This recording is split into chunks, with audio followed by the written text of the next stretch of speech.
Tumayo po ang lahat at tayo'y makiisa sa Eukaristikong pagdiriwang na pamumunuan ng ating kura paroko, Reverendo Padre Douglas D. Badong.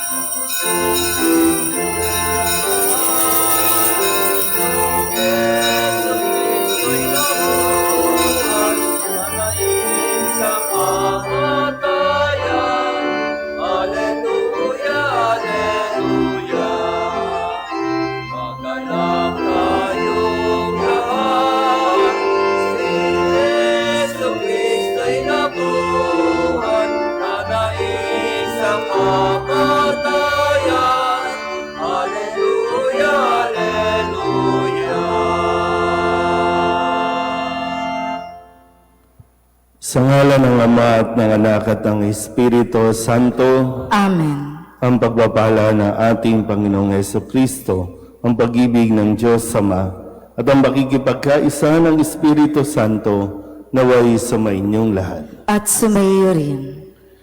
Mga kapatid, aminin natin ang ating mga kasalanan upang tayo'y maging marapat gumanap sa banal na pagdiriwang.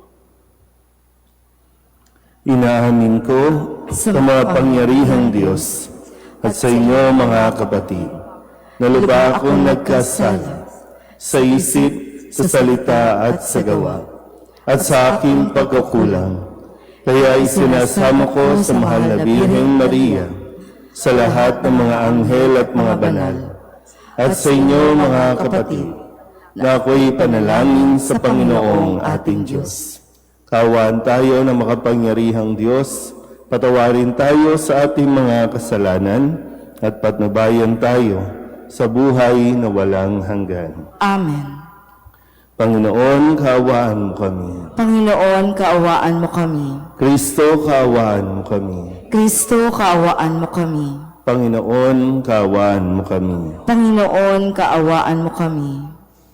Manalangin tayo. Ama naming makapangyarihan, ipagkaloob mong sa aming pagdiriwang sa pagkabuhay ng aming Panginoong nagtagumpay, kami pagindapati makapakinabang sa ligaya ng kanyang dulot na kaligtasan. Ngayon siya'y namamagitan kasama ng Espiritu Santo magpasawalang hanggan. Amen.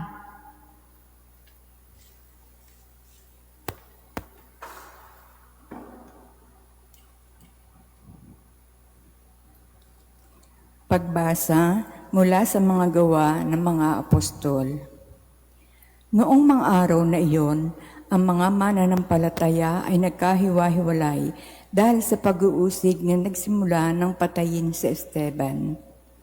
May nakarating sa Phoenicia, sa Chipre at sa Antioquia. Saan man sila makarating, ipinangangaral nila ang salita, ngunit sa mga Hudyo lamang. Subalit may kasama silang ilang taga-Chipre at taga-Sirene na pagdating sa Antioquia ay nangaral naman sa mga Griego ng mabuting balita tungkol sa Panginoong Hesus. Sumakan nila ang kapangyarihan ng Panginoon at maraming naniwala at nanalig sa Panginoon. Nabalitaan ito ng simbahan sa Jerusalem, kaya't sinugo nila sa Antioquia si Bernabe. Nang dumating siya roon at makita ang pagpapala ng Diyos sa kanila, siya ay nagalak at pinagpayuhan silang lahat na manatiling tapat sa Panginoon. Mabuting tao si Bernabe, puspos na Espiritu Santo at matibay ang pananampalataya, kaya marami siyang nadala sa Panginoon. Nagpunta si Bernabe sa Tarso upang hanapin si Saulo, at ng kanyang matagpuan ay isinama niya sa Antioquia. 1 taong singkad silang nanatili roon kasama ng simbahan at nagturo sa maraming tao. At doon sa Antioquia, unang tinawag na Kristiyano ang mga alagad. Ang salita ng Diyos. Salamat sa Diyos. Purihin ng tanang bansa ang Panginoong dakila. Purihin ng tanang bansa ang Panginoong dakila. Sa bundok ng Sion, itinayo ng Diyos ang banal ng lungsod. Ang lungsod na ito'y higit niyang mahal sa alinmang bayan na ang angkan ni Jacob. Kaya't iyong dinggin ang ulat sa iyong mabubuting bagay, o lungsod ng Diyos. Purihin ng tanang bansa ang Panginoong dakila. Pag itinala ko yaong mga bansang sa iyo'y sasama, aking ibibilang ang bansang Ehipto at ang Babylonia. Ibibilang ko rin yaong Filistia, Tiro at Ethiopia. At tungkol sa Sion, yaong sasabihi, ang lahat ng bansa ay masasakupan, siya'y palalakasin at patatatagin ng kataas-taasan. Purihin ng tanang bansa ang Panginoong dakila. Ang poon ay gagawa ng isang talaan ng lahat ng taong dooy mamamayan. Ang lahat ng ito ay magsisiawit at pawang sasayaw. Purihin ng tanang bansa ang Panginoong dakila. Magsitayo na po ang lahat.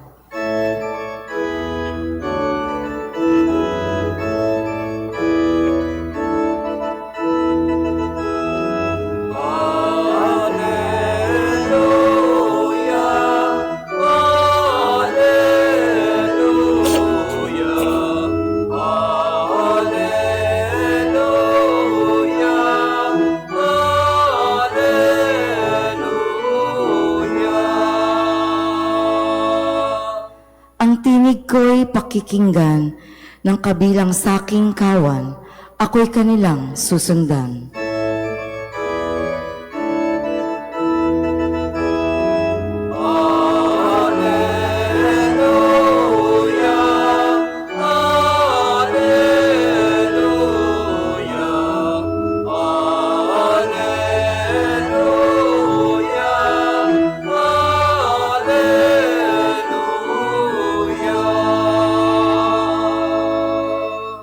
Sumainyo ang Panginoon. At sumayo rin, Ang mabuting balita ng Panginoon ayon kay San Juan. papuri sa iyo, Panginoon. Taglamig na noon, kasalukuyang ipinagdiriwang sa Jerusalem ang pista ng pagtatalaga ng templo. Naglalakad si Jesus sa templo, sa portiko ni Solomon. Pinaligiran siya ng mga Hudyo at sinabi sa kanya, "Hanggang kailan mo kami pag-aalinlanganin? Kung ikaw ang Kristo, sabihin mo ng tiyakan." Sumagot si Jesus, "Sinabi ko na sa inyo, ngunit ayaw ninyong maniwala. Ang mga ginagawa ko sa ngalan ng aking Ama ay nagpapatotoo tungkol sa akin. Ngunit ayaw ninyong maniwala, sapagkat hindi kayo kabilang sa aking mga tupa. Nakikinig sa akin ang aking mga tupa. Nakikilala ko sila at sumusunod sila sa akin. Binibigyan ko sila ng buhay na walang hanggan at kailanmay di sila mapapahamak.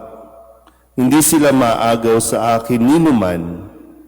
Ang aking Ama na nagbigay sa kanila sa akin ay lalong dakila sa lahat. At hindi sila maagaw ninuman sa aking Ama. Ako at ang Ama ay iisa."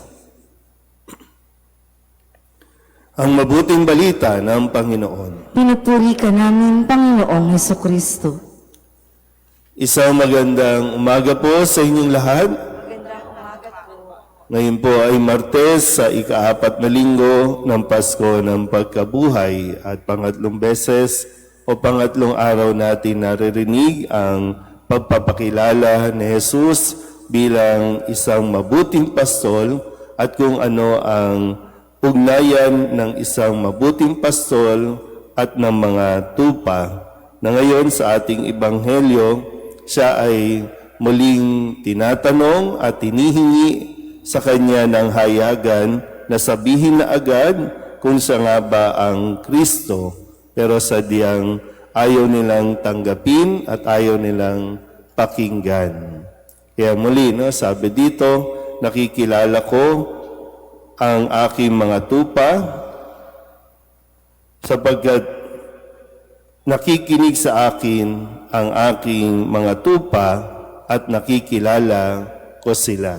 Diba, isa naman yan sa sekreto ng isang maganda at matibay na relasyon, yung marunong makinig sa isa't isa. Kaya nga dito, binibigay muna sa atin na yung kahalagahan na tayo bilang mga tupa, kung itinuturing nating pastol ang ating Panginoong Hesukristo, na hindi lang basta pastol, dahil siya ay isang mabuting pastol, so ang katangian na dapat nahuhubog sa atin, ang katangian na dapat na de-develop, nagmamature, ay yung pakikinig. Dahil dito, nakakakilala o nakikilala natin ang mabuting pastol. At kahit anong mangyari, magkaroon man ng problema, magkaroon man ng kaguluhan, hindi tayo maliligaw dahil ang tinig ng ating mabuting pastol ay laging nagpapahayag o laging nagsasalita. So muli, yung susi sa isang mas malalim na pananampalataya, sa isang mas malalim na pakikipag-ugnayan ay nasa ating pakikinig. So hindi tayo pwedeng maging, meron kasi mga pagkakataon na pinipili lang natin kung sino ang pakikinggan at kung ano ang pakikinggan natin. Kaya isa sa mga dahilan kung bakit tayo nagkakaroon ng krisis, hindi lang sa mundo, maging sa atin din. Bakit dumadaan tayo sa isang krisis? Malaki ang pagkukulang natin sa pakikinig. Mali at kadalasan, mas pinipili natin pakinggan ang mga maling tao kesa ang pakinggan natin ang paalala o tinig ng ating mabuting pastol. So magandang suriin natin mismo, saan ba tayo nagkakamali? Saan ba tayo nagkukulang? Bakit tayo nagkakaproblema? So, yun sana po, sa araw na ito, mapagnilayan natin na kung tayo ba ay nagmamature, tayo ba ay lumalago sa atin pong pakikinig. Amen.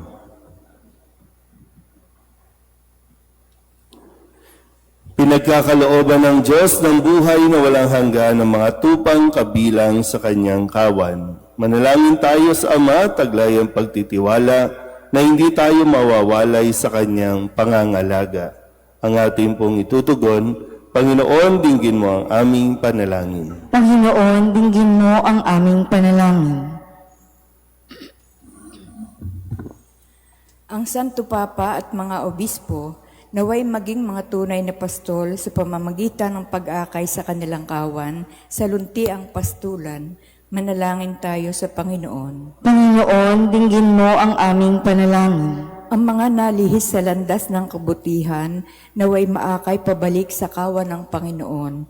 Manalangin tayo sa Panginoon. Panginoon, dinggin mo ang aming panalangin. Ang mga kabataan, naway marinig ang tinig ng mabuting pastol na tumatawag sa kanila upang maglingkod sa pamilya ng Diyos sa isang natatanging paraan. Manalangin tayo sa Panginoon. Panginoon, dinggin mo ang aming panalangin. Ang mga may sakit, naway maranasan ang kabutihan ng mabuting pastol sa pamamagitan ng mapagmahal na pangangalaga ng kanilang mga pamilya.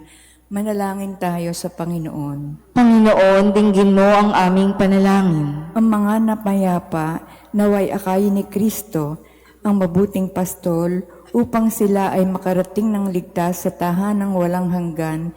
Manalangin tayo sa Panginoon. Panginoon, dinggin mo ang aming panalangin. Upang mamayani ang kapayapaan sa gitnang silangan at sa buong mundo, at ipag-adyanawaan sa katauhan sa karahasan, kasakiman at pangaubuso ng kapangyarihan na nagdudulot ng paghihirap at kamatayan sa marami. Manalangin tayo sa Panginoon. Panginoon, dinggin mo ang aming panalangin. Upang ang lahat ng mga nagdurusa dahil sa kalupitan ng digmaan ay daglian ng makaranas ng kapayapaan at mabuhay na may kapanatagan at kalayaan.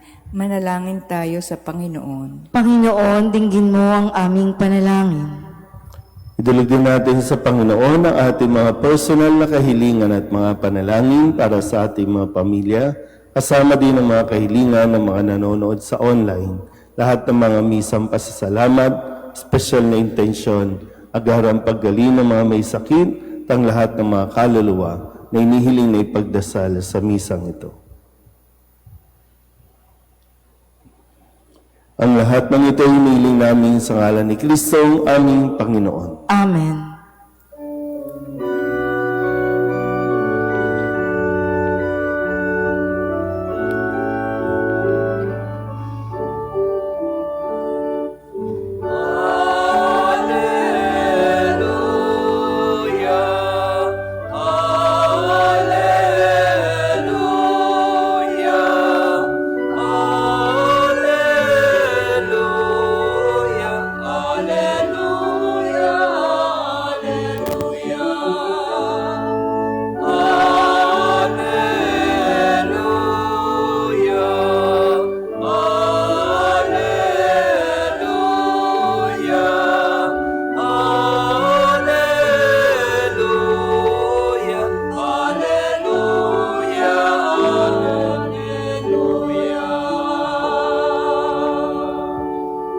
Manalangin kayo mga kapatid upang paghahain natin ay galugdan ng Diyos amang makapangyarihan. Tanggapin nawa ng Panginoon itong paghahain sa iyong mga kamay, sa kapurihan niya at karangalan sa ating kapakinabangan at sa buong sambayanan niyang banal.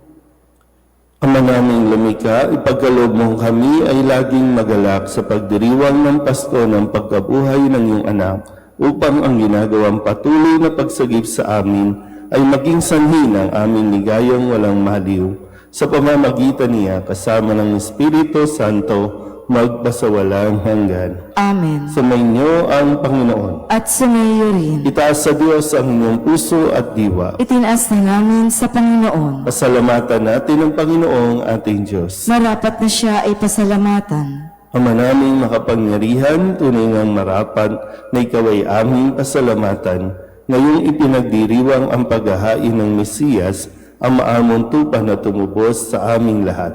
Siya'y talagang maaasahan at ang katapatan niya sa pananagutan ay siyang bumago sa dating pamumuhay sa sangkatauhan na mihasa sa pagkasalawahan. Ang dangal ng tao ay ganap na itinampok upang mamana namin sa pakikipagkapatid kay Jesus. Kaya kaysa ng mga anghel na nagsisiawit ng papuri sa iyo na walang humpay sa kalangitan, kami nagbubunyi sa iyong kadakilaan.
Ama naming banal, ikaw ang bukal ng tanang kabanalan. Kaya't sa pamamagitan ng iyong Espiritu, gawin mong banal ang kaloob nito upang para sa aming maging katawan at dugo ng aming Panginoong Heso Kristo. Bago niya pinagtiis ang kusang loob na maging handog, hinawakan niya ang tinapay, pinasalamatan kaniya, pinaghati-hati niya iyon, iniabot sa kanyang mga alagad at sinabi, "Tanggapin ninyong lahat ito at kanin, ito ang aking katawan na ihahandog para sa inyo."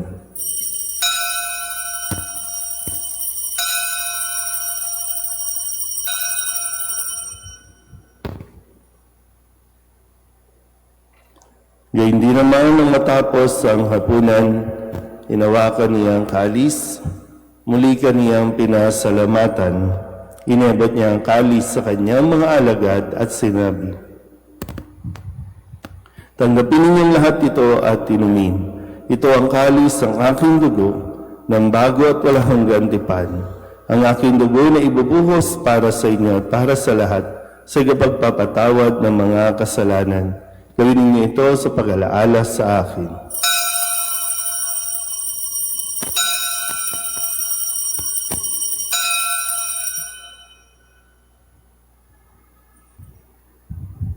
Ipagbunyi natin ang misteryo ng pananampalataya.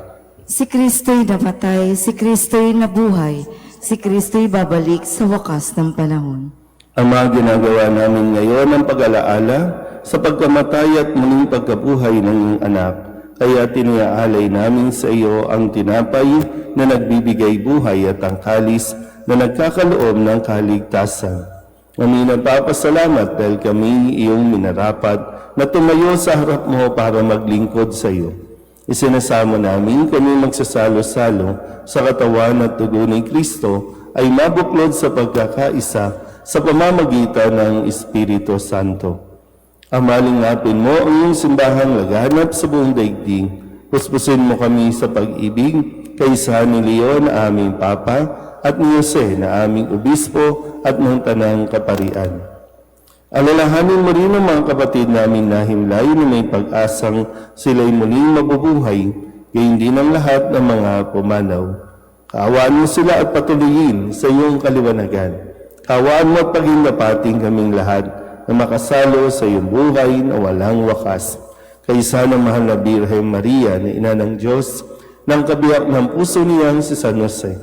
Kaysa ng mga apostol at ng lahat ng mga banal na namuhay dito sa daigdig ng kalugod-lugod sa iyo, may pagdiwang nawa namin ang pagpupuri sa ikararangal mo sa pamamagitan ng iyong anak na aming Panginoong Hesukristo.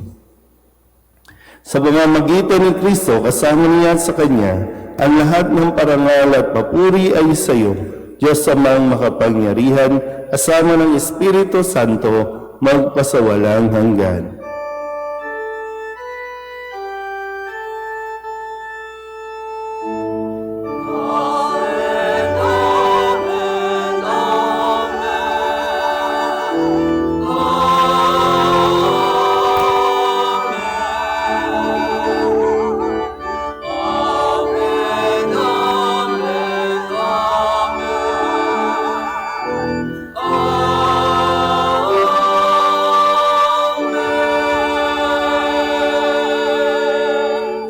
Sa tagubili ng mga nakagagaling na utos at turo ni Jesus sa Panginoon natin at Diyos, ipahayag natin ang lakas loob.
namin kami ihadiha sa lahat ng masama, pagkalooban ng kapayapaan araw-araw, iligtas sa kasalanan at ilayo sa lahat ng kapahamakan, samantalang aming pinananabikan ang dakilang araw ng pagpapahayag ng tagapagligtas namin sa Hesu Kristo. Sapagkat iyo ang kaharian at ang kapangyarihan at ang kapurihan, magpakailanman. Amen. Panginoong Hesu Kristo, sinabi mo sa iyong mga apostol, kapayapaan ang iniiwan ko sa inyo, ang aking kapayapaan ang binibigay ko sa inyo.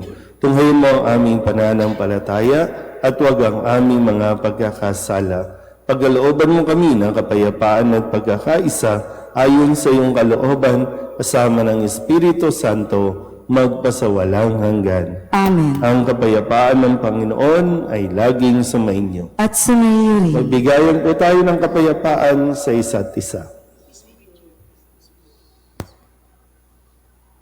Kordero ng Diyos na nag-aalis ng mga kasalanan ng sanlibutan, maawa ka sa amin.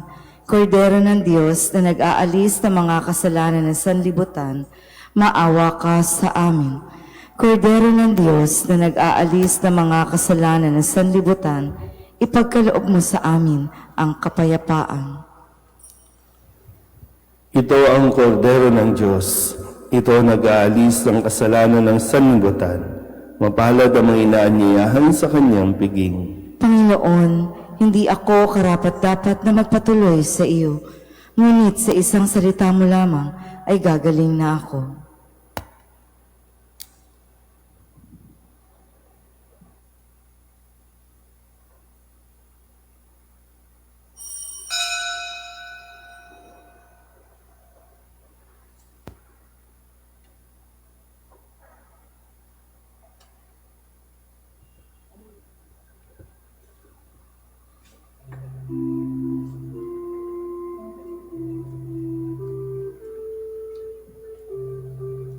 Magsiluhod po ang lahat para sa panalangin kay San Jose.